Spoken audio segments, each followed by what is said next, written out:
ప్రజలు ప్రజాప్రభుత్వం రావాలని కోరుకున్నారు. ప్రజాప్రభుత్వం ప్రజల కోసం ఈరోజు పనిచేస్తూ పోతుంది. పేదరికం లేని సమాజమే మన లక్ష్యం. చాలని 200 రూపాయల పెన్షన్ 5 సంవత్సరాల్లో 2000 రూపాయలు చేసిన ఘనత తెలుగుదేశం పార్టీ. ఈరోజు అదే పెన్షన్ని 4000 రూపాయలు కూడా చేసిన ఘనత మన పార్టీకి దక్కుతుంది.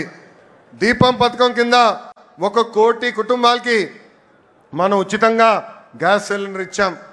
అంతేకాదు వచ్చే 10 రోజుల్లో మెగా డిఎస్సి కూడా నోటిఫికేషన్ మనం ఇస్తున్నాం. అధికారంలోకి వచ్చిన మొదటి 10 నెలల్లో 117 హామీలు పూర్తి స్థాయిలో ఈరోజు మనం అమలు చేసుకున్నాం. ఇంకా మే నెలలోనే తల్లికి వందనం, అన్నదాత సుఖీభావ కూడా మన ప్రభుత్వం అమలు చేయబోతుంది.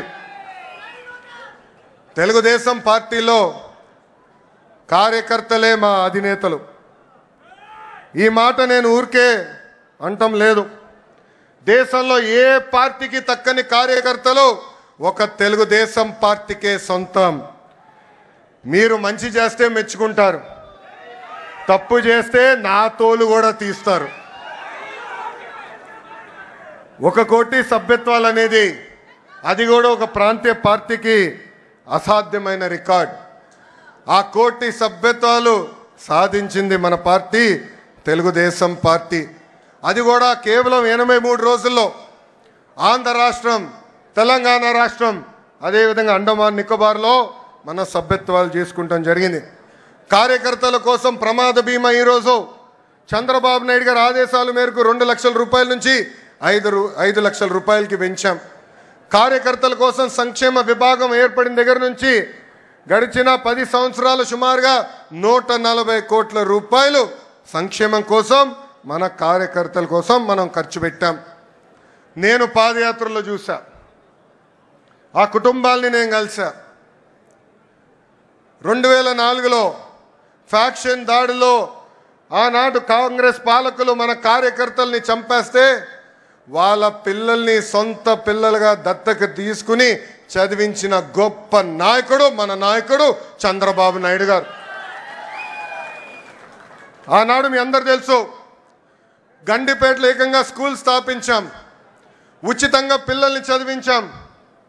ఏదో చదువు చెప్పి వదిలేస్తాం కాదు, ఇంటర్ కానీ ఇంజనీరింగ్ కానీ చివరికి వాళ్ళ ఉద్యోగాలు వచ్చే వరకు కూడా వాళ్ళకి అండగా నిలబడింది మన నాయకుడు చంద్రబాబు నాయుడు గారు.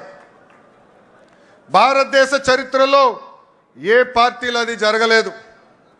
ఈరోజు ఒక మాటలో చెప్పాలంటే మనందరి అదృష్టం, ఇంత గొప్ప నాయకుడు మనకి అధ్యక్షుడిగా ఉంటాం.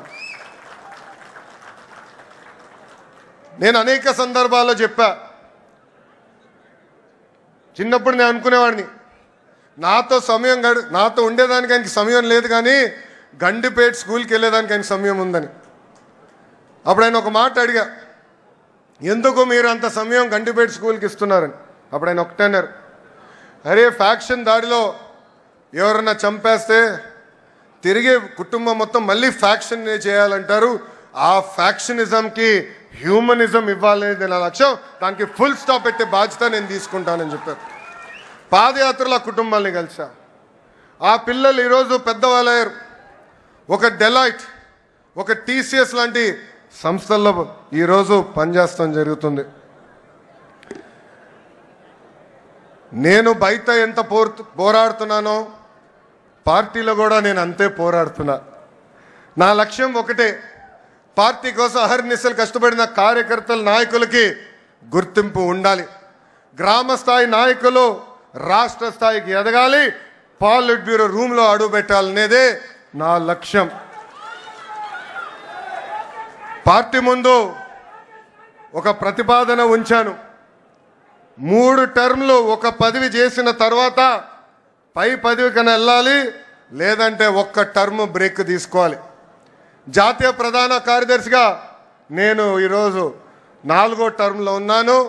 గౌరవ అధ్యక్షుడు వారిని నేను కోరేది, ఆ సంస్కరణ నాతో మొదలు పెట్టాలని ఈ సభాముఖంగా నేను కోరుతున్నాను. ఇది జరిగితేనే పార్టీలో కదలిక వస్తుంది, యువతకి రెక్కలొచ్చి రాజకీయాల్లో మెరుగైన అవకాశాలు వస్తాయి. నా స్టైల్ ఒకటే, సీనియర్ని జూనియర్ని సమానంగా గౌరవిస్తా, పనిచేసే వాళ్ళకే నేను ప్రమోషన్ ఇస్తా. పసుపు జెండా ఇంకో 40 ఏళ్ళు రెపరెపలాడాలి. దానికి ఎప్పుడు నిరంతరం పార్టీలో యువరక్తం పారాలి. దానికి అందరి సహకారం ఉండాలి. పెద్దలందరూ కూడా ఈరోజు పాలిట్ బ్యూరో సభ్యులందరూ కూడా యువకుల్ని పెద్ద ఎత్తున ప్రోత్సహిస్తున్నారు. రండి, కదలి రండి, ఒక ప్రపంచనంగా ఆంధ్ర రాష్ట్రాన్ని ముందలు తీసుకెళ్దామని ఆంధ్ర రాష్ట్ర ప్రజలు కూడా పిలిపిస్తూ, నేను ఎక్కడికి వెళ్ళినా రెడ్ బుక్ గురించి డిస్కషన్. నేను అనుకుంటున్నా రెడ్ బుక్ గురించి మాట్లాడాల్సిన అవసరం లే. ఎందుకంటే రెడ్ బుక్ చెప్పగానే కొంతమంది గుండుపోటు వస్తుంది. రెడ్ బుక్ చెప్పగానే కొంతమంది బాత్రూంలో కాలు జారి చెయ్యరగొట్టుకున్నారు. అర్థమైందా రాజా? అర్థమైందా రాజా? అధికారంలో ఉన్నామని గర్వం వద్దు, ఈగోలు వద్దు. అందరం కలిసికట్టుగా ప్రజల కోసం, కార్యకర్తల కోసం అహర్నిశలు కష్టపడాలని మీ అందరు తెలుపుకుంటూ, నాకు ఇంత అద్భుతమైన అవకాశం ఇచ్చిన జాతీయ అధ్యక్షుల వారు గౌరవనీయులు శ్రీ నారా చంద్రబాబు నాయుడు గారికి నా హృదయపూర్వక ధన్యవాదాలు తెలుపుకుంటూ మీ అందరి దగ్గర నుంచి సెలవు తీసుకుంటున్నాం. జోహర్ అన్న ఎన్టీఆర్, జోహర్ అన్న ఎన్టీఆర్. చంద్రబాబు నాయుడు గారి నాయకత్వం, చంద్రబాబు నాయుడు గారి నాయకత్వం. జై హింద్, జై హింద్. అందరికీ నమస్కారం.